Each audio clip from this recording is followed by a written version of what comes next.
Ja, v okviru Dežele Celjske so se v letu 2011 izvajale predvsem razvojne in operativne aktivnosti.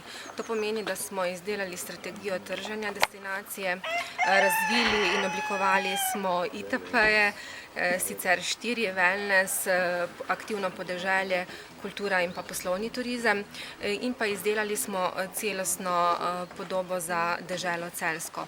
V letošnjem letu je bilo pa ogromno promocijskih aktivnosti, sodelovali smo do sedaj kar na 12 sejmih, izvedli smo 5 lastnih promocijskih dogodkov, in sicer v Beogradu, v Zagrebu, v Trstu, v Varaždinu in pa v Moskvi.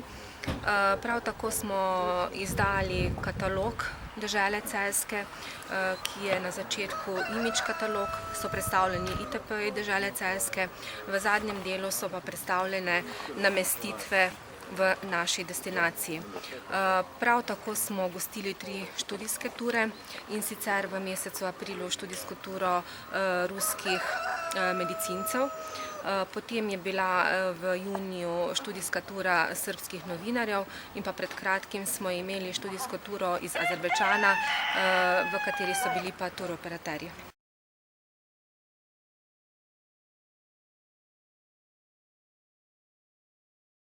Cilji so destinacije predvsem, da postanemo vodilna destinacija dobrega počutja v Sloveniji.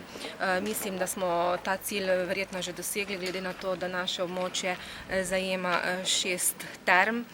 Želimo si povečati število obiska, seveda konkretnih podatkov še nimamo za letošnje leto, to bomo verjetno se lahko naslednje leto pogovarjali.